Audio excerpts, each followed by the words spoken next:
We've covered a lot today, but couldn't leave you without giving you just one more thing.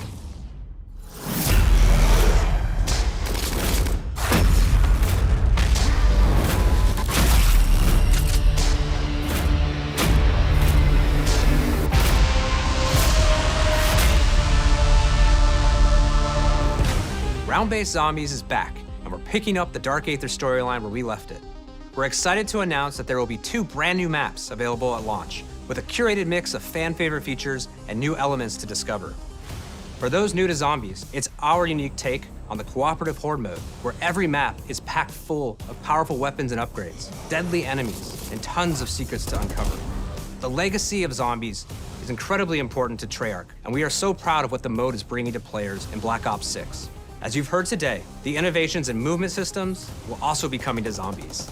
Plus, there are many additional zombie-specific features, both new and returning. This is going to be a truly epic return for round-based Zombies. Be on the lookout for more intel coming later this year. What's up guys, my name is Delio. Welcome back to another video. Today's video is insane because we just got confirmation about Black Ops 6 Zombies and just Black Ops 6 in general. It's looking actually pretty freaking solid, and I kind of wanted to go over the things that I find really interesting and kind of just talk about some of the stuff that is both returning as well as essentially copium, because they were very vague on what's actually going to be in Zombies this year. So far, obviously we're going to get some more information as time goes on, but we got confirmation that there is 2 round-based maps, the Terminus Island map that they actually showcased in this, as well as another map set in the city. We don't know the exact name of that yet, but those have been kind of leaked for a long time, so it's not necessarily surprising that there's going to be 2 launch maps. I mean, you kind of expect there to be one when they've had 4 years to develop this game, but the really interesting thing is, and I think is the most important thing that they revealed with this game, it is the fact that Black Ops 6 has completely done a lot of good things.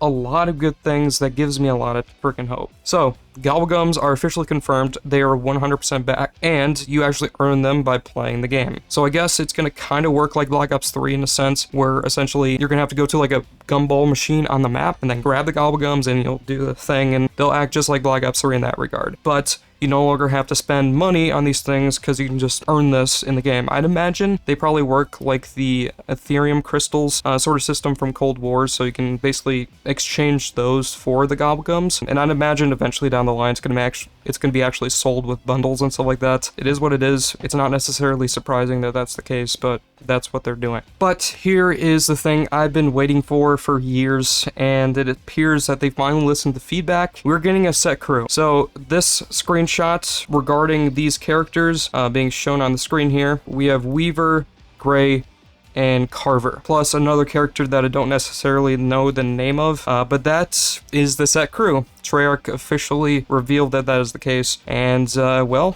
they listened. That's pretty freaking awesome. That's all I can say, man. That's all I can say. Also, some really cool things as well is the fact that they brought back the original Prestige system. If you guys didn't know, over the past 5 or so years, I've basically complained about Modern Warfare 2019 basically removing that feature from the game.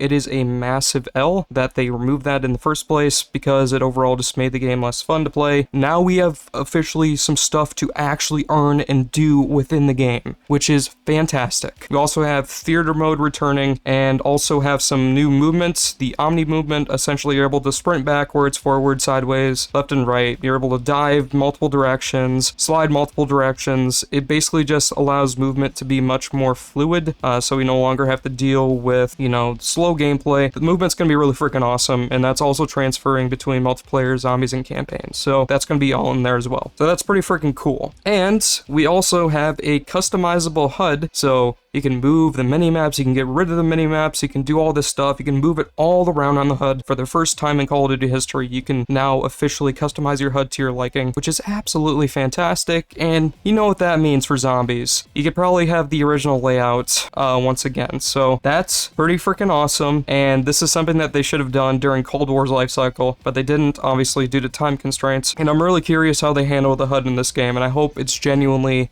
really good. So yeah, that's a pretty massive improvement. I think it's one of the best things they've done in a long time. And yeah, let's actually take a look at the trailer so far. So we have some footage of a new enemy type. It kind of reminds me of the Engineer. It's like a big fat zombie. We also have some zombies that kind of look like Ascension zombies with gas mask and stuff like that. Pretty freaking interesting. That's a big boy. I imagine it'll probably be like the heavy zombies from like D Machine or something like that. So they might have more health. They're a little bit more tanky, but they're not necessarily that special. Who knows? That may be the mini boss on the map. But there's been rumors that we're gonna have plague hounds, probably hellhounds, and a tentacle hellhound type, I guess, as well as manglers, maybe even mimics down the line. Really not a big fan of that. I'd prefer if they release original enemies for the first time in years, but it is what it is. We also got some shots of the power arrows from Cold War are back, so the dark ether arrows are there, pointing to where power is. I hope and pray that it doesn't tell you where to go. I hope that the mystery is back, so it doesn't tell you what to freaking do, please. I think people understand how to play zombies at this point. So let's look through this trailer a little bit more. We got that shot of the sliding into the zombies from the teaser, so that's cool. Also have a look at a tank that shoots out a dark ether, sort of like portal thing that sucks up the zombies. I'd imagine that might be a trap, maybe. That'd be pretty interesting. And we got a shot of the set crew. So yeah, that is Terminus Island. I'd imagine this map's gonna be pretty big, and I'm excited to see how that turns out. But it's pretty cool to see Kevin Drew just out here saying that old features, things like that, some things that are returning as well as new stuff is coming back. So we're gonna see how that goes. Hopefully it's overall a better experience, and this isn't a complete hype show. So yeah, multiplayer is also looking really good this year as well. So we're getting classic prestige, like I said. Gonna have the noob movement, the Treyarch gameplay that we know and love, and yeah, it's pretty freaking exciting. 3-lane maps are also gonna be a thing, and overall, it's just a continuation of Treyarch's Cold War formula. I think Cold War multiplayer is pretty good. We're also getting just a better layout in COD HQ as well. We're back to the vertical looking menus. It's a great time. I'm excited. Are you guys excited? If you are, drop a like on this video. If you're cautiously optimistic, like I am, I'm not going to expect this game to be perfection. I'd imagine there's going to be a lot of things that I'm going to dislike, obviously. I hope that it's great. I hope that it's overall not a negative experience. I hope that they learned from their mistakes, and yeah, only time will tell as we get more information. We can also pre-order the Vault Edition and get early access to the game. I'd imagine probably the Zombies mode, because that's been something that's been rumored for a while. So I'm probably going to pick up the Vault Edition just for that. I'm excited to make content this year. Hopefully it knocks it out of the park. The fact that we're even getting a dedicated crew is pretty freaking awesome, and that wasn't something I was expecting. So, hope you all enjoyed this video. If you guys did, and you want to see some other stuff, make sure to drop a like on this video. If you guys want to check out the channel and other stuff, subscribe, turn on notifications to never miss a video when I upload it. And as always, I want to thank you guys so much for watching. Hope you all have a wonderful day. Yep, it's Cold War 2.0. Let's go. Salvage is back. Why?